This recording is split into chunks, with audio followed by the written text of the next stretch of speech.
तो साथियों, जो रेलवे लोको पायलट वैकेंसी है उसका सुनने में आ रहा है, एक बार फिर ट्विटर ट्रेंड किया जाएगा यानी डिजिटल प्रोटेस्ट किया जाएगा, जिसमें हमारे आदित्य रंजन और राकेश यादव सर और हमारे करंट अफेयर के कुमार गौरव सर और एसके झा सर यानी कि मैथ मस्ती वाले सर, सभी लोग इसमें एक बार जोड़ तोड़ते इसमें सभी लोग हिस्सा लेने वाले हैं। तो इस पर हम अभी आए हैं नवीन सर के पास। नवीन सर, इस पर क्या कहना चाहेंगे?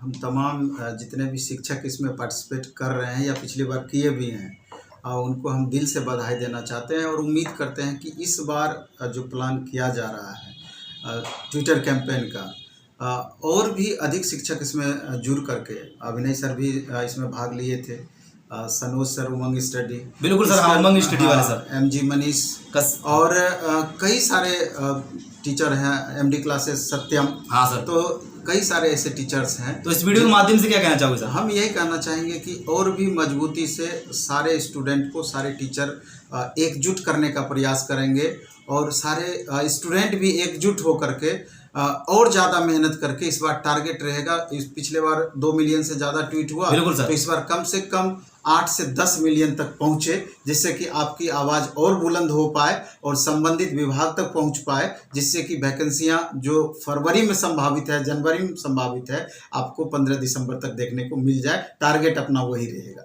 हेलो एवरीवन, सभी साथियों को नमस्कार। ITI Bharat skill YouTube channel पर आप लोगों का स्वागत है। साथियों, आप लोगों की डिमांड थी कि एक वीडियो ALP के संबंधित या रेलवे से जो भी हमारी वैकेंसी आती है, हम आज सारी चर्चा करेंगे। भेल, गेल या DRDO या हमारी सबसे चुनिंदा जो वैकेंसी आती थी वो DMRC में, मेट्रो में, उस पर भी हम बात करेंगे। तो वीडियो शुरू करने से पहले मैं आप लोगों से एक ही रिक्वेस्ट करना चाहूँगा, प्लीज़ इस वीडियो को जितने ग्रुप हों, आपके स्टडी ग्रुप हों, उनमें शेयर कर देना सभी लोग। और जो भी आपके ऐसे साथी जो कंपटीशन तैयारी करते हैं टेक्निकल की, उन लोगों तक ये वीडियो जरूर शेयर करना, ठीक है। और हाँ साथियों, अगर चैनल पर नए हैं तो प्लीज चैनल को सब्सक्राइब कर लेना, साथ में उसके बेल आइकन घंटी को ऑल पर प्रेस कर लेना है। तो सारे क्वेश्चन हम आज लेके आए हैं आप लोगों के समक्ष, जो आप लोगों ने कमेंट किए थे सारे हम लेके आए। और हमारे साथ में जो सर हैं, आप लोग जानते ही होंगे, 2018 में सबसे ज्यादा सिलेक्शन देने वाली संस्था है प्लेटफॉर्म, जो कि अब बन चुका है नवीन कुमार सिंह द प्लेटफॉर्म, जो अब बन चुका है। तो सबसे पहले मैं सर का स्वागत करना चाहूंगा अपने चैनल पर। बहुत बहुत धन्यवाद। तो सर ने हमारे लिए इतना कीमती समय निकाला, इसके लिए मैं सर का बहुत बहुत धन्यवाद कहना चाहूंगा। और आप लोग प्लीज, अगर आप रेलवे लोको पायलट तैयारी करना चाहते हो तो प्लीज आप लोगों से रिक्वेस्ट है, आप प्ले स्टोर पर जाएं, द नवीन प्लेटफॉर्म करके एक ऐप है, उस पर आप लोग अपनी वहां पे जाएंगे, ऐप को डाउनलोड करेंगे, वहां पे सारे कोर्स लोको पायलट संबंधित, अन्य ट्रेड से संबंधित आपको कोर्स मिल जाएंगे। तो सबसे पहले मैं ये कहना चाहूंगा सर आपसे, क्या रेलवे लोको पायलट वैकेंसी आएगी इस बार? हालांकि बार बार एक ही बात को बोलना, क्योंकि रेलवे का जो प्रोसेस है और रेलवे अपने हिसाब से अभी चल रही है, लाख हम लोग बोल दें, कोई भी बोल दें, उससे बहुत फ़र्क नहीं पड़ता है। क्योंकि हाल के दिनों में जो देखा गया है, पिछले अगर 5 साल की हम बात करें तो इलेक्शन बेस्ड वैकेंसी हो गई है। आप खूब अभी आप देखें कि ट्विटर कैंपेन हुआ, 2 मिलियन से ऊपर बच्चे ट्वीट किए। इससे पहले भी लगातार ट्विटर कैंपेन होता रहा। शुरू में तो रेलवे सीरियसली भी इसको थोड़ा सा लेती थी। जिस समय एक बार प्रोटेस्ट हुआ था और उस समय बहुत सारे छात्र, पूरा इंडिया भर के छात्र उसमें एकजुट होकर के 90 लाख से ऊपर ट्वीट कर दिए थे बच्चे, 9 मिलियन से ज़्यादा। तो उसका प्रभाव रहा था, लेकिन बाद में रेलवे इस बात को समझ गई। उसके बाद बीच में कितना भी कैंपेन चला, उसको लेकर के कोई एक्टिविटी नहीं रहा। तो मेरा कहने का सारांश ये है कि वैकेंसी तो आएगी, ये बात तय है। आप देख रहे हैं कि कभी 1,45,000 वैकेंसी की बातें कही जाती है, कभी 2 लाख प्लस वैकेंसी की बातें कही जाती है, कभी 2.5 लाख लगभग वैकेंसी की बातें बोली जाती है। वैकेंसी तो देना है सेंट्रल गवर्नमेंट को, लेकिन वो अपने हिसाब से देगी। अपने हिसाब का ये मतलब है कि जिस तरीके से 2019 में वैकेंसी, फरवरी और मार्च में वैकेंसी आई थी, मई में इलेक्शन होना था, इस बार भी जस्ट वही चीज़ देखा जाना है। जनवरी फरवरी में ही वैकेंसी आएगी, उससे पहले हमको तो पर्सनली उम्मीद कम लगता है वैकेंसी आने की, और फिर वो अपने हिसाब से उसको प्रोसेस करेगी। यस, जैसे कुछ लोग बोल रहे थे कि अभी नवंबर में वैकेंसी आ जाएगी, हो सकता है दीपावली से पहले आ जाए, दीपावली की बात। अब दीपावली भी चली गई। नहीं, बोलने का तो पिछले 1 साल से ऊपर से बोला जा रहा है। पिछली फरवरी में ही वैकेंसी आनी थी, बोलने वालों के लिए कुछ नहीं है। लगातार सारे टीचर बोल रहे हैं, अपने हिसाब से भी बहुत बातें बोली जा रही है। एग्जैक्ट अनुमान किसी के पास नहीं है कि वैकेंसी कब तक देगी। हाँ, ये जरूर बात है कि सारे जोन से पूरा डिटेल मंगाया गया है कि कहाँ नंबर ऑफ वैकेंसी कितनी वैकेंट है। बीच में आप देखें कि आरपीएफ की वैकेंसी की चर्चा चली बीच में। Yes. लग रहा था कि 10 दिन में दे देगी, 15 दिन में दे देगी, लेकिन फिर वो ठंडे बस्ते में चली हाँ, गई। बिल्कुल। अब कब वैकेंसी देगी कहना मुश्किल है। तो मेरे ख्याल से मे बी कि आरपीएफ की वैकेंसी सबसे पहले दे। अच्छा। हाँ, दिसंबर लास्ट तक मे बी कि इसकी वैकेंसी आ जाए आरपीएफ की। लेकिन उसके बाद जो वैकेंसी आएगी, लोको पायलट टेक्नीशियन की ही वैकेंसी होगी, फिर जेई की वैकेंसी, फिर रेलवे ग्रुप डी जो अब ग्रुप सी बन गई है, रेलवे एनटीपीसी की भी वैकेंसी तो सारी रहेंगी। Yes. और अच्छी खासी संख्या में रहेंगी। Yes. लेकिन स्टेप बाय स्टेप जनवरी से लेकर के दिसंबर लास्ट या जनवरी से लेकर के मार्च के बीच में सारी वैकेंसी देगी और एक साथ देगी। और सबसे बड़ी बात यह है, वैकेंसी देगी लेकिन आपको समय नहीं देगी उसकी तैयारी करने का। अच्छा। इसलिए स्टूडेंट यहाँ पर अलर्ट मोड में रहें कि वैकेंसी जैसे ही देगी 1.5 से 2 महीने 2.5 महीने में पूरा प्रोसेस वो कर लेगी। अच्छा। एकदम समय नहीं मिल पाएगा।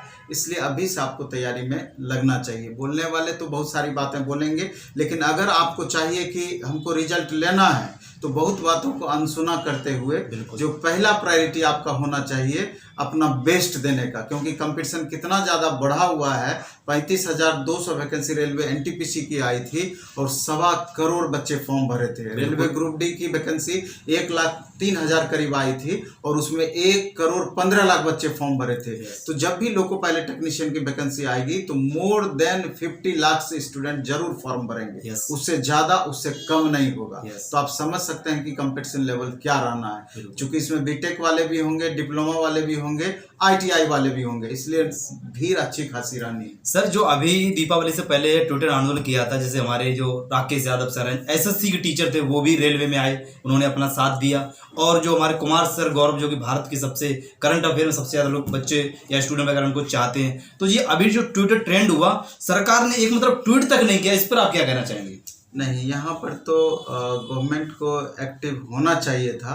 तो कहीं ना कहीं वो समझ रही है कि स्टूडेंट जो इस तरह का डिजिटल प्रोटेस्ट कर रहे हैं तो उसका लिमिट समझ रही है गवर्नमेंट कि कहाँ तक जा रही है। तो समझ रही है कि इलेक्शन हमारा मई में होना है, तो उससे जस्ट बिफोर देते हैं तो इलेक्शन में 100% उसका लाभ मिल पाएगा। इसलिए करके इग्नोर कर रही है कि समझ रही है कि अगर नहीं भी बच्चे प्रोटेस्ट करते तब भी वो वैकेंसी देनी है अपनी समय से। और प्रोटेस्ट का मतलब हो गया डिजिटल प्रोटेस्ट का, मे बी कि 10 दिन 15 दिन पहले वैकेंसी आ जाए, ये अपने आप में बड़ी बात होगी। लेकिन गवर्नमेंट शांत है, वो अपने हिसाब से काम करेगी। कहीं ऐसा तो नहीं सर, जो अभी 4-5 राज्यों में चुनाव होने वाले हैं, कहीं उनमें वो हार जाती है? अगर हार जाती है तो ऐसा तो नहीं वो हारने के बाद वैकेंसी दे? हार जाएगी तो मे बी कि थोड़ा सा पहले वैकेंसी दे देगी, थोड़ा प्रेशर ज़्यादा पड़ेगी, और नहीं तो फिर इलेक्शन के टाइम में देगी वैकेंसी। अच्छा, तो मतलब सर जो लोग स्टूडेंट हमारे गांव से, जो मतलब सर देखो शहर में तो आराम सब लोग रह के अपनी पढ़ाई कर ही रहे, लेकिन कुछ स्टूडेंट ऐसे हैं जो लोग घर पे रह के मतलब तैयारी करते हैं और अपना मतलब काम भी करते हैं खेतों में वगैरह, और खेत में काम करने के बाद फिर वो पढ़ते हैं। और कुछ लोग तो सर ऐसे हैं जो 8-8 10-10 घंटे कंपनी में काम करते हैं, और कंपनी में काम करने के बाद सर रेलवे लोको पायलट की तैयारी करते हैं। तो उनसे आप थोड़ा सा क्या कहना चाहेंगे? सबसे पहले तो इस बात को समझना होगा कि रेलवे भारत सरकार का सबसे बड़ा उपक्रम है, सबसे ज़्यादा एम्प्लॉय यहीं काम करते हैं। और रेलवे का जो एग्ज़ाम पैटर्न है, सिलेबस है, ये सारे बच्चों को संतुष्ट करती है। खास करके सामान्य परिवार से जो आने वाले बच्चे हैं, उनका जैसे जीएस है, मैथ है, रीजनिंग है, सभी बच्चे इसके लगभग पढ़ाई करते हैं, तैयारी करते हैं। और परेशानी कहाँ होती है, अब एसएससी का बात ले लीजिए तो वहाँ इंग्लिश को लेकर के मैक्सिमम बच्चों में दिक्कत है, कंप्यूटर सेक्शन को लेकर के बहुत ज़्यादा दिक्कत है। लेकिन ये ऐसा पैटर्न, इसका एग्ज़ाम पैटर्न है कि सारे बच्चे इससे संतुष्ट रहते हैं। तो मेरा ये कहना है कि ठीक है, आप ग्रामीण परिवेश में रहते हैं, लगातार मेहनत करते हैं, जद्दोजहद करते हैं, क्योंकि रेलवे की तैयारी वैसे बच्चे मैक्सिमम करते हैं जो कि आम परिवार उसको बोल सकते हैं, या एकदम साधारण परिवार, निम्न मध्यम वर्गीय परिवार, या वैसे परिवार जिनकी रोजी रोटी या आजीविका बड़ी मुश्किल से चलती है। बिल्कुल सर। तो वो भी मुख्य धारा में आने के लिए हाँ जद्दोजहद करके एक सीट गवर्नमेंट जॉब प्राप्त करना चाहते बिल्कुल हैं सर। तो इस लेकर के तो मेरा ये कहना है कि अब आपके लिए बहुत मुश्किल, पहले वाली स्थिति नहीं रही कि आप पटना, दिल्ली, जयपुर, जहां पर भी बड़े जगहों पर जाकर के ही आप तैयारी कर सकते हैं। नहीं, अब तो आपको ऑनलाइन सुविधा मिल गई है, अच्छे अच्छे टीचर्स ऑनलाइन आप मोड में आपको उपलब्ध हैं। बिल्कुल सर। तो आप घर पर भी रह करके एकदम मिनिमम कॉस्ट में ऑनलाइन की सारी बैचें उपलब्ध रहती है। तो मेरा ये कहना है कि सिर्फ आपको अभी कंटिन्यूटी मेंटेन रखना है, और ऑनलाइन हो ऑफलाइन हो अपने हिसाब से जहां आपको सूट करता है तैयारी में लगे रहें। जैसा कि हम पहले भी अभी बताएं कि आपको वैकेंसी आ जाएगी, समय नहीं मिलेगा, और कंपटीशन लेवल बहुत ज़्यादा है, इसलिए एक्टिव होके अटेंटिव हो करके आपको तैयारी में लगे रहना है। ज़्यादा एक्सक्यूज आपका काम नहीं करेगा। वो आप लगातार 8 घंटा 10 घंटा ड्यूटी करके पढ़ाई करते हैं, ये आपकी मजबूरी है। रेलवे इस बात को नहीं समझेगी। बिल्कुल सर। आपका परफॉर्मेंस कैसा है वही मायने रखता है। इसलिए जो भी हो खूब मन से पढ़िए, खूब मेहनत कीजिए, और एक सीट सुरक्षित रखने के लिए अपने परफॉर्मेंस को अपग्रेड करके रखिए। तो सर हम कहना चाहेंगे आपसे, जैसे कि और हमारे जो डिपार्टमेंट में वैकेंसी आती थी, सेल वेल गेल, उनमें मतलब पहले अच्छी खासी वैकेंसी आती थी, लेकिन आने वाले समय में धीरे धीरे देखा जा रहा है वैकेंसी को एकदम कम करते जा रहे हैं। ये मतलब इसका इनका क्या कर रहे हैं ये लोग? ये गवर्नमेंट की पॉलिसी है, लगातार निजीकरण को बढ़ावा दे रही है, आप देख रहे हैं। और अब गवर्नमेंट एक तरीके से बनियागिरी वाली बात बोलिए कि अगर उतने ही पैसे में हम 5 स्टाफ रख सकते हैं तो एक स्टाफ क्यों रखेंगे अधिक से अधिक पैसा दे करके। कहीं ना कहीं इसी बेस पर गवर्नमेंट काम कर रही है। अभी आप देखिए रेलवे की ही बात आप करें तो लगभग हमको लगता है 60% एम्प्लॉय वो प्राइवेट सेक्टर से घुसाए हुए हैं, टेंडर उनको दिया जाता है। बिल्कुल सर। आप साफ सफाई से लेकर के हर जो अलग अलग डिवीजन बनाया गया, हर डिवीजन में आप देख सकते हैं। तो गवर्नमेंट की ये पॉलिसी रही है, तो निश्चित रूप से वैकेंसियां लगातार कम हो रही है। नंबर ऑफ कैंडिडेट, बेरोजगारों की संख्या लगातार बढ़ती जा रही है, फौज खड़ी होती जा रही है, तो स्वाभाविक कंपटीशन लेवल बढ़ेगा ही बढ़ेगा। तो बहुत चीज़ें अपने हाथ में नहीं होती है। आप लाख चाह करके भी अपने हिसाब से नहीं बदल सकते हैं। तो आपको एडजस्ट करना पड़ेगा हर जगह। बिल्कुल सर। तो अगर वैकेंसियां कम हो रही है, आपको अपनी मेहनत को बढ़ाना पड़ेगा, तभी जाकर के आप मेंटेन उसको कर पाएंगे, नहीं तो परेशानी आपका बना रहेगा। सर एक वैकेंसी आती थी दिल्ली मेट्रो में, जो कि सबका एक ख्वाब रहता था कि हमें मेट्रो में जाना, दिल्ली मेट्रो में। लेकिन अच्छी खासी वैकेंसी जब इसका शुरुआत हुआ था तो धीरे धीरे इसने अच्छी वैकेंसी दी, लेकिन 2018 और 19 के बाद देखा जाए इसने तो बिल्कुल वैकेंसी खत्म कर दी। खाली ये डीएमआरसी की ही बातें नहीं है, डीएमआरसी के अलावा एलएमआरसी है। अभी देखिए पटना मेट्रो का काम हो रहा है, इसके अलावा भोपाल मेट्रो है, भोपाल मेट्रो उसने प्राइवेट पूरा कर दिया। हाँ, लगभग हर स्टेट में मेट्रो का काम चल रहा है, लेकिन जिस हिसाब से वैकेंसी देनी चाहिए पिछले 3 साल 4 साल से 5 साल से लगातार वैकेंसी में कमी आई है। और जो प्राइमरी फेज होता है, जहां पर भी मेट्रो की शुरुआत होती है, वहां वैकेंसी का सबसे ज़्यादा एडजस्टमेंट होना चाहिए। अभी हम नज़दीक से देख रहे हैं, यहाँ पटना मेट्रो का देख रहे हैं कि सिर्फ और सिर्फ प्राइवेट सेक्टर के यहाँ प्राइवेट वेंडर वहां पर काम कर रहे हैं। तो ये जस्ट गवर्नमेंट की पॉलिसी का ही शिकार यहाँ पर हुआ है, इस लेकर के ये परिस्थितियाँ बनी हैं। तो इससे पहले ये बीजेपी गवर्नमेंट की ये पॉलिसी रही है। इससे पहले आप देखिए कांग्रेस की गवर्नमेंट थी, वैकेंसी आती थी, लगातार वैकेंसियां आती थी। तो सब सरकार की अपने अपने चलने का तरीका है, उसी हिसाब से चल रही है। तो वही बातें फिर आ गई एडजस्टमेंट वाली बात कि हमको एडजस्टमेंट उस हिसाब से करना है। तो आपके पास तो मान लीजिए कि सबसे बड़ा पावर है वोट का पावर। बिल्कुल सर। तो उसी से आप प्रेशर ग्रुप बना सकते हैं। तो स्टूडेंट से इस बात की क्या कहना चाहेंगे हम? नहीं, हम कुछ नहीं कहना चाहेंगे। सारे स्टूडेंट ग्रेजुएट होते हैं, बिल्कुल +2 पास होते हैं, इंजीनियरिंग किए हुए बहुत सारे बच्चे हैं, डिप्लोमा किए हुए, इनको उतनी समझ है कि किस तरीके से सिस्टम को चुस्त दुरुस्त रखा जा सकता है या अपने हिसाब से कैसे रोटेट कराया जा सकता है। मतलब लेकिन अपने हम लोगों को मतलब कि अपने घर वालों को भी समझा सकते हैं हाँ, लेकिन हम लोगों को आपस में यूनिटी नहीं है। बिल्कुल सर। जिससे कि हम दबाव नहीं बना सकते हैं गवर्नमेंट को। नहीं तो ये लोकतांत्रिक देश है, Yes. सबको अपनी बातों को रखने का अधिकार है, अपने हिसाब से चलने का अधिकार है, लेकिन गवर्नमेंट अपने हिसाब से सबको चलाती है। Yes. तो चूंकि हम लोग हमेशा युवाओं की बात करेंगे, यूथ की बात करेंगे, बेरोजगारों से रिलेटेड बात करेंगे, चूंकि हम लोगों का आपस में म्यूचुअल रिलेशन है, तो इसलिए स्टूडेंट का हमेशा सपोर्ट हम करेंगे ही करेंगे। तो स्टूडेंट को खुद समझना है कि जो बातें हम बोल रहे हैं किस हिसाब से उसको मैनेज करना है, जिससे कि एक प्रेशर ग्रुप गवर्नमेंट पे बन पाए और आपके हिसाब से रोजगार का सृजन हो पाए। नहीं तो जो रोजगार की बातें की जाती है उसी में खुद को एडजस्ट करना होगा। बिल्कुल सर। सर जैसे कि अभी जो ट्विटर आंदोलन हुआ था, डिजिटल प्रोटेस्ट, अब एक फिर होने वाला है, जिसमें मतलब भारत के, हमारे जो इंडिया के जो बड़े बड़े एजुकेटर हैं उनको शामिल किया गया था। अब सोचा जा रहा है कुछ और लोगों की बढ़ाने, मतलब इसमें ऐड करने की सोच रहे हैं, जो जैसे कि हमारे राकेश यादव सर हैं, कुमार गौरव सर हैं, मैथ मस्ती सर हैं, और इसमें जो गुरुकुल वाले हमारे राकेश और आदित्य रंजन हैं, वो भी सर इसमें मतलब ऐड हुए थे कि आप लोग प्रोटेस्ट करिए, एसएससी वाले स्टूडेंट, रेलवे वालों की हेल्प करिए कि वैकेंसी इन लोगों को भी आ जाए। इस बार मतलब क्या हो सकता है, अभी जो ट्रेंड होने वाला है दोबारा से फिर एक बार सुनने में आ रहा है?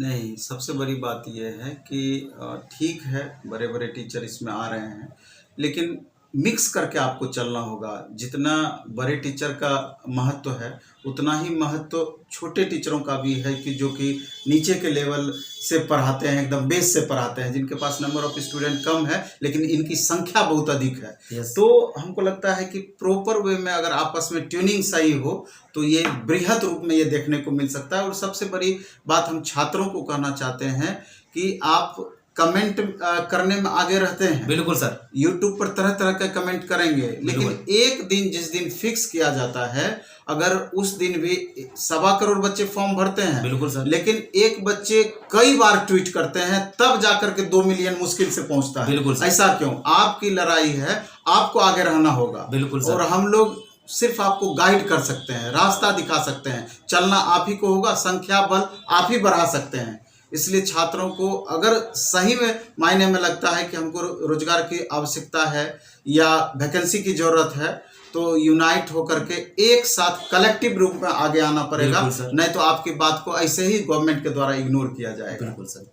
तो सर हम थोड़ा सा आपसे कुछ चर्चा भी करें, कमेंट वगैरह आई थी कि जो हमारे अभी 2023 में जो नए स्टूडेंट पास हुए, फ्रेशर हैं बिल्कुल, वो मतलब किस तरीके से और किस लेवल से पढ़ाई करें? जैसे एएलपी टेक्नीशियन के संदर्भ में आप मुख्यतया ये वीडियो बना रहे हैं, बिल्कुल, तो उससे रिलेटेड हम यही कहना चाहेंगे, जो न्यू कमर हैं, जो अभी जस्ट पास हुए हैं, तो उनको सबसे पहले तो पुराने आपके जो कंपटीटर है उनकी बराबरी करनी होगी आपको। बिल्कुल सर। क्योंकि 2018 के बाद एएलपी टेक्नीशियन की वैकेंसी नहीं आई है। बिल्कुल सर। तो आप समझ सकते हैं कि 18 से लेकर ये 23 आ गया है।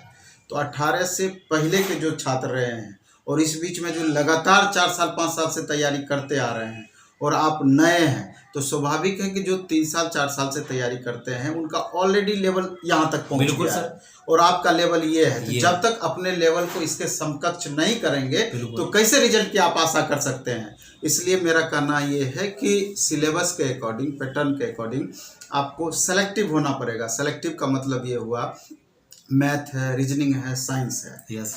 आप पीटी में देखें तो इसका वेटेज 90% है। बिल्कुल सर। 90% यही 3 पेपर का वेटेज है, मैथ, रीजनिंग और साइंस का। तो इसको अच्छे से तैयारी करना है।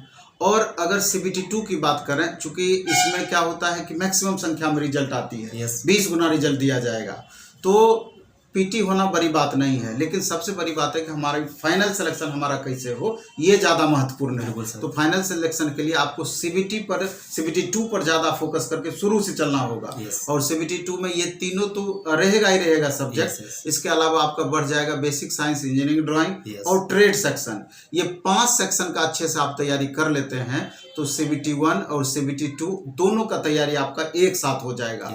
तो इस 5 पेपर में आपका परफॉर्मेंस कैसे बढ़े, इस पर ज़्यादा से ज़्यादा आपको फोकस करना चाहिए। इसके लिए पहले आप बेसिक लेवल से उसको अच्छा कर लें उसके बाद आप फिर उसको अधिक से अधिक प्रैक्टिस मोड में लाएं, यस प्रीवियस ईयर क्वेश्चंस बनाएं, Yes. और खास करके प्रीवियस ईयर में भी अगर आप 2018 से कंपैरिजन करेंगे तो मेरे ख्याल से उचित नहीं है, क्योंकि उसके बाद काफ़ी बदलाव हुआ है। आप 2019 का एग्जाम जो 22, 23, 21 में हुआ है, Yes. आप उसके क्वेश्चन पेपर को देखें तो लेवल सीधे इतना बढ़ गया है। बिल्कुल तो सर। स्वाभाविक है कि उस लेवल को आपको मेंटेन करके चलना होगा। मैथ का लेवल बदल गया है, रीजनिंग का लेवल बदल गया है, तो इसके अलावा साइंस में भी आप देखेंगे तो धीरे धीरे इम्प्रूवमेंट बहुत आई है। अब टीसीएस एग्जाम कंडक्ट कर रही है, अपने हिसाब से वो क्वेश्चन सेट कर रही है। तो हाल फिलहाल में जो अगर क्वेश्चन बैंक का आप सहारा लेंगे ग्रुप डी और एनटीपीसी का, तो उस क्वेश्चन बैंक को अच्छे से बना लिया जाए तो मैथ, रीजनिंग, साइंस में आपको प्रॉब्लम बिल्कुल नहीं रहेगी। और इसके अलावा ट्रेड को और बेसिक साइंस, इंजीनियरिंग, ड्राइंग को अपग्रेड करके चलना होगा। तो आप जो भी टीचर को आप इस मामले में अच्छे समझते हैं तो उनका भी मदद आप ले सकते हैं, नहीं तो सेल्फ स्टडी के मदद से भी आप इम्प्रूवमेंट ला सकते हैं। यस सर, जैसे कि अभी ये जो अब वैकेंसी आएगी, ऐसा तो नहीं इसमें कोई सीईटी लागू कर दें, या कुछ लोग बोल रहे थे कि अब की बार सिलेबस चेंज हो जाएगा, कुछ हो सकता है इसमें? मेरे ख्याल से मेरा जो पर्सनल मत है, मे भी सबका अलग अलग मत हो सकता है, मत में भिन्नता हो सकती है, लेकिन हमारा जो पिछले 22 साल का अनुभव रहा है इस फील्ड का, तो अभी जो हम वर्तमान परिस्थिति देख रहे हैं इसके हिसाब से कुछ भी सिलेबस में बदलाव नहीं होगा। जो सिलेबस बदलना था 2018 में बदलाव किया गया, उसके पहले का सिलेबस आप देखेंगे अलग था। अब उसमें सब ट्रेड की बात करें तो सब ट्रेड मिला के क्वेश्चन पूछा जाता था, लेकिन 2018 में इंडिविजुअल कर दिया, ट्रेड बाय ट्रेड अलग अलग पार्टीशन उसका कर दिया गया है। तो इसमें बदलाव बिल्कुल भी संभव नहीं है। नॉन टेक का भी जो सेक्शन है वही रहना है। जहाँ तक सीईटी का सवाल है तो हमको नहीं लगता है कि इस बार सीईटी आपका लागू होगा। सीईटी की बातें बहुत दिनों से चल रही है, लेकिन अभी तक उसका इम्प्लीमेंटेशन का बातें बिल्कुल नहीं हो रही है। इसलिए जो पैटर्न आपका संभावित है, जो जिस पैटर्न पे एग्जाम हुआ है, पैटर्न वही आप फॉलो करें, लेकिन लेवल को आप ऊपर लेकर के चलें। तो सर जैसे कि जो अभी एक 2019 में एक नोटिस निकाल दिया गया था कि अब की बार जो वैकेंसी आएगी रेलवे में, उसमें आईटीआई कंपलसरी कर देंगे हम। और कुछ लोग मतलब स्टूडेंट का मत ये है कि ये बोलते हैं कि ऐसा नहीं हो सकता है, कि जैसे ही चुनाव आएगा ये लोग अपना बदल सकते हैं, हो सकता है ये आईटीआई हटा भी सकते हैं। क्या ये ऐसा कुछ है इसमें? अब मेरे ख्याल से आईटीआई का जो कंपल्सन है, आईटीआई रहेगा ही, डिप्लोमा बीटेक रहेगा ही, इसमें बदलाव संभव नहीं है। हाँ, कुछ पार्टिकुलर पोस्ट में, चूँकि कई तरह का पोस्ट इसमें आती है टेक्नीशियन वगैरह में भी, तो वहाँ पर टेक्नीशियन में वैसे भी बीटेक डिप्लोमा वाले तो भरते नहीं थे। सिग्नल मेंटेनर और टेलीकॉम मेंटेनर वाले में इसलिए करके वो लोग को अपॉर्चुनिटी मिलता था कि +2 में उनका साइंस और मैथ जिनका रहा है तो वो लोग भरते थे।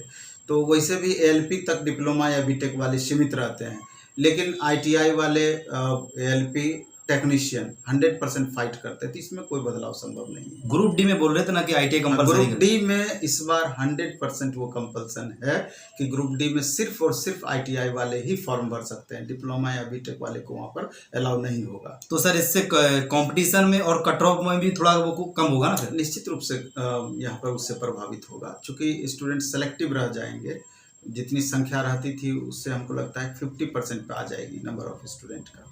तो सर हमारे कुछ क्वेश्चन हैं, कुछ कमेंट के, वो थोड़ा हम और आपसे कहना चाहेंगे।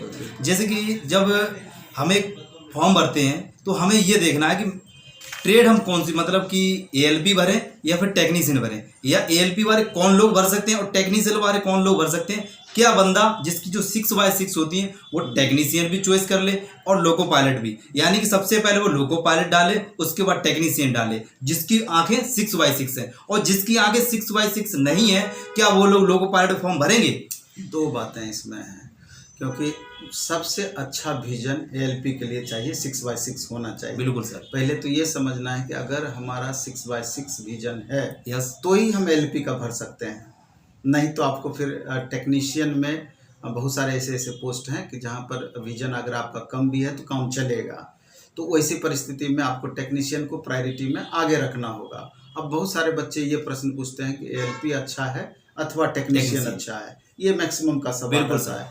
ये डिपेंड करता है आपके ऊपर, चूँकि पर्सन टू पर्सन सोचने का तरीका में अंतर हो सकता है।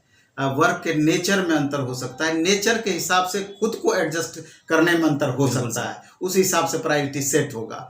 अब जिस स्टूडेंट को लगता है कि नहीं हम अधिक से अधिक मेहनत करने में सक्षम हैं, तो स्वाभाविक है कि एएलपी में रनिंग अलाउंस, बहुत तरह के अलाउंस मिल करके पेमेंट का मोड बनिस्पत टेक्नीशियन का बेहतर हो जाता है, लेकिन तनाव यहाँ बनिस्पत ज़्यादा है स्वाभाविक रूप से। तो जो स्टूडेंट्स तनाव लेना चाहते हैं, अधिक से अधिक पैसा कमाना चाहते हैं, और यही दो ऑप्शन है, तो मेरे ख्याल से उस मामले में एएलपी आपका बेहतर होगा। जो लोग टेंशन कम लेना चाहते हैं कि हम 8 घंटा एकदम प्रॉपर वे में ड्यूटी चाहते हैं, तो उसके लिए टेक्नीशियन बेहतर है। लेकिन टेक्नीशियन में भी देखा गया है, जैसे फीटर है, तो फीटर का जब टेक्नीशियन मोड में आप जाएंगे तो वहाँ बहुत ऐसा वर्क है कि जहाँ परेशानी आपको हो सकती है। वहाँ पर आपको नट बोल्ट इधर उधर उस तरह का काम करना पड़ेगा, मैकेनिकल टाइप का वर्क, कि ग्रीस मोबिल हमेशा लगा हुआ रहेगा शरीर में, यहाँ थोड़ा सा अंतर होता है। तो उस परिस्थिति में जो इससे बचना चाहते हैं, अगर विजन सही है तो एएलपी को प्रायोरिटी में रख सकते हैं, नहीं तो इसको रखना होगा आपको। टेक्नीशियन में नहीं तो आपको जाना पड़ेगा। विजन में प्रॉब्लम है तो आपके पास कोई अपॉर्चुनिटी ही नहीं बनता है, आपको टेक्नीशियन लेना होगा। इलेक्ट्रीशियन वाले में होता क्या है कि उसका वर्क ऑफ नेचर अलग है, तो वहाँ थोड़ा साफ सुथरा वर्क होता है, तो उस प्रायोरिटी में आप टेक्नीशियन को पहले भी रख सकते हैं। टेंशन कम चाहते हैं, एएलपी को बाद में भी रख सकते हैं। तीसरा क्या होता है कि थोड़ा भी कन्फ्यूजन अगर है आपको विजन को लेकर के, तब भी आप टेक्नीशियन को पहले रखिए, एएलपी को बाद में रखिए, और दोनों आप रख सकते हैं, बाद में रखिए उसको। पोस्ट ऑफ प्रेफरेंस का हमेशा मतलब होता है कि आपके सारे प्रेफरेंस पे गवर्नमेंट ध्यान देगी। बिल्कुल सर। पहला अगर प्रेफरेंस मिल गया ठीक है, नहीं मिला तो दूसरे प्रेफरेंस पर भी आपका विचार होता है। अगर टेक्नीशियन मिल गया ठीक है, नहीं तो एएलपी पर भी विचार होगा। एएलपी को पहले रखे हैं तो एएलपी मिल गया ठीक है, नहीं तो टेक्नीशियन पर भी आपका विचार होगा। लेकिन विजन में प्रॉब्लम है तो एनी हाउ टेक्नीशियन को आपको पहले। यहीं पे एक मैं थोड़ी सी एक बात कहना चाहूँगा आपसे सर से, कि कुछ लोग मतलब ऐसे होते हैं जो लोको पायलट में डालते हैं और टेक्नीशियन में, दोनों चॉइस फीलिंग करते हैं, लेकिन उनकी किस्मत में लोको पायलट से वो मतलब जहाँ जो हमारे वो जो क्या बोलते साइको होता है, वहां पे जाके वो डिस्क्वालीफाई हो जाते हैं। क्या उनको टेक्नीशियन में ले लिया जाएगा? 100% बहुत, ले लिया जाएगा। ये सर बहुत बड़ा एक कमेंट है। 100% ले लिया जाएगा। एक्चुअली में आप देखेंगे कि जनरली आपको एएलपी का कट ऑफ ज़्यादा दिखेगा बनिस्पत टेक्नीशियन से। बिल्कुल सर। तो अगर एएलपी हमको मिलता है ठीक है, साइको में जाके फेल कर जाते हैं, तब भी आपका टेक्नीशियन पोस्ट का प्रायोरिटी जिंदा रहता है, वहाँ कहीं कोई दिक्कत नहीं है। एएलपी नहीं मिलेगा तो टेक्नीशियन निश्चित रूप से अगर उसके लायक मार्क्स होगा तो मिलेगा। तो ये कन्फ्यूजन नहीं रखना है कि एएलपी रख लिए हैं इसमें नहीं होगा, टेक्नीशियन से हम बाहर हो जाएंगे, ऐसी बात नहीं है। जैसे कि अभी जो 2023 में आईटीआई कर रहे हैं, क्या वो आईटीआई वाले जो भी वैकेंसी आएगी 2024 में, वो लोग भी अपेयरिंग वाले एएलपी में फॉर्म भरता है क्या? नहीं, बिल्कुल नहीं। आपका रिजल्ट आ चुका होना चाहिए। रेलवे में अपेयरिंग वालों को अलाउ बिल्कुल नहीं किया जाता है, इसमें कोई कंफ्यूजन नहीं होना चाहिए। सर एक क्वेश्चन और आपसे रहेगा कि 2018 में वैकेंसी आई थी लोको पायलट की, सबसे बड़ा आयु का बहुत बड़ा एक मुद्दा बन रहा है सर। कुछ लोग आयु से मतलब छट गए हैं, वो लोग बार बार ये बोल रहे हैं कि प्लीज आप लोग, मैं मतलब मेरे में कमेंट आती है कि प्लीज आप सर के पास जाइए, झा सर के पास जाइए, नवीन सर के पास जाइए, और जो रेलवे लोको पायलट तैयारी कर उनके पास जाइए। एक हमारा आयु का मुद्दा उठा दिए, जिससे कि जो हमारी सब वैकेंसी आ रही है जीडी वगैरह और वैकेंसी, उनमें सब में एज रिलेशन मिल रहा है। क्या लोको पायलट एएलपी में एज का रिलेशन मिलेगा कि नहीं मिलेगा? सर सबसे बड़ा क्वेश्चन स्टूडेंट का है। पहले तो कुछ बातें हम इसका बेसिक बता देना चाहते हैं। जैसे पहले जो एएलपी के लिए एज लिमिट था 18 साल से, जनरल का 18 साल से 28 साल तक। बिल्कुल सर। बाद में उसको 18 साल से 30 साल किया गया बाद में, और अभी वही है 18 से 30, और उसमें ओबीसी वालों को 33 साल और SC ST को 35 साल, यही है इसमें। तो अब जो स्टूडेंट डिमांड कर रहे हैं कि कोरोना के कारण जो हमारा 2 साल 3 साल लैप्स हुआ, उस समय जो वैकेंसी नहीं आई, तो उसका लाभ 100% मिलना चाहिए, और कुछ जगह पे दिया गया है। तो उसी को आधार बना करके सारे छात्र इससे रिलेटेड बात करते हैं। तो स्वाभाविक है आपको मिल भी सकती है, लेकिन ऐसे इतनी आसानी से अपने आप से नहीं मिलने वाली है। उसके लिए आपको जद्दोजहद करना होगा। जद्दोजहद करने का मतलब ये हुआ कि संबंधित बॉडी तक आपको अपनी बात पहुंचानी होगी, और आप अकेले जाके बात पहुंचा दीजिएगा तब भी नहीं होगा। आपको आपस में यूनिटी बनाते हुए लगातार कैंपेन वगैरह करके ही आप अपनी बातों को मनवा सकते हैं। नहीं तो ईजी वे में आप चाहिएगा तो आपकी बात कभी भी गवर्नमेंट एक्सेप्ट नहीं करेगी। तो सर इसमें क्या एज की छूट मिलेगी नहीं फिर इन लोगों को? नहीं, एज की छूट मिल सकती है, लेकिन उसके लिए जो हम बोले हैं, जैसे ही वैकेंसी आ जाए आपको एक्टिव मोड में आना पड़ेगा। ट्विटर कैंपेन, जरूरत रहा तो फिजिकल कैंपेन, तभी जाकर के आपकी बात सुनी जाएगी। वैसे अन्यथा हमको अपने आप तो नहीं लगता है कि कभी भी रेलवे इस तरह का प्रोविजन करके आपको देगी। तो ये कमेंट सबसे ज़्यादा था। तो आप लोग ये अगर वीडियो देखी होगी ना, बिल्कुल आप लोगों का डाउट क्लियर हो चुका होगा। अब मैं एक थोड़ा सा सर से एक और क्वेश्चन करना चाहेंगे सर, जैसे कि एक सबसे ज़्यादा ट्रेंड चलता है कि अप्रेंटिस पहले लोग जानते नहीं थे, अब लोग क्या है सबसे ज़्यादा रेलवे से अप्रेंटिस कर रहे हैं कि रेलवे से अप्रेंटिस करो। क्या रेलवे से अप्रेंटिस करने से ग्रुप डी में फायदा मिलेगा, क्या एएलपी में मिलेगा, क्या अदर जो वैकेंसी आती है उनमें मिलेगा, किस किस में मिलता है? प्लीज़ आप लोग एक बार रिक्वेस्ट है कि अच्छे समझा दीजिए। अप्रेंटिस का महत्व अभी बहुत ज़्यादा बढ़ा हुआ है। आप देख रहे हैं कि अप्रेंटिस वालों के लिए स्पेशल 20% सीट रिजर्व किया गया है। तो 100% इसका लाभ ग्रुप डी, एएलपी और कई जगह पे, और तो क्लियर आपका नहीं दिया है कि इसमें दिया जाएगा, लेकिन ये 2 जगह आपको 100% इसका लाभ मिलेगा, कहीं कोई कंफ्यूजन नहीं है। इसलिए अभी बहुत सारे छात्र जिनका सिलेक्शन हो जाता है अप्रेंटिस के लिए, वो हमसे पूछते हैं कि सर अप्रेंटिस करना चाहिए हमको कि नहीं करना चाहिए। तो मेरे ख्याल से अगर आप रेलवे में जाना चाहते हैं, आपको रेलवे के बाहर भी इसका फ़ायदा मिलेगा, लेकिन अगर रेलवे में जाना चाहते हैं, अगर ऐसा अपॉर्चुनिटी आपको मिल रहा है तो निसंदेह आपको अप्रेंटिसशिप कर लेना चाहिए। सीधे आपका कट ऑफ बहुत ज़्यादा प्रतिशत डाउन हो जाएगा, क्योंकि समय कैसे बीत जाता है देखते ही देखते पता नहीं चलता है। आप देखते देखते सालों साल आपका बीतते जा रहा है। लेकिन हम तो हमेशा से इस बात के को हमेशा छात्रों को कहते रहे हैं, कभी भी किसी भी तरह का कोई भी डिग्री बेकार नहीं जाता है। आप बैठकर कभी टाइम वेस्ट ना करें, कोई ना कोई डिग्री संभव है तो हासिल करते रहें। रेगुलर मोड में नहीं होता है तो कॉरेस्पॉन्डेंस मोड में भी ये डिग्री आपको कभी न कभी काम आ जाएगी। इसलिए करके अगर संभव है तो अप्रेंटिस जो नहीं किए हैं जरूर कर लें, कर चुके हैं तो उसका लाभ आगे मिलेगा।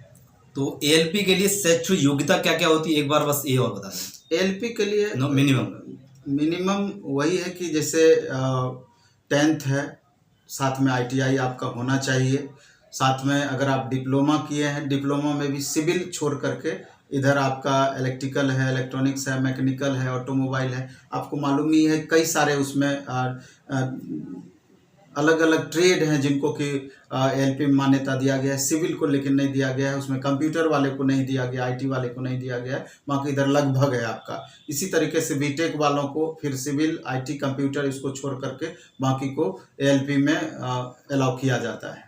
तो सभी साथियों से रिक्वेस्ट करना चाहूँगा, आप लोगों की जो भी डाउट थी इस वीडियो के माध्यम से आपकी अब कोई भी डाउट नहीं रही होगी।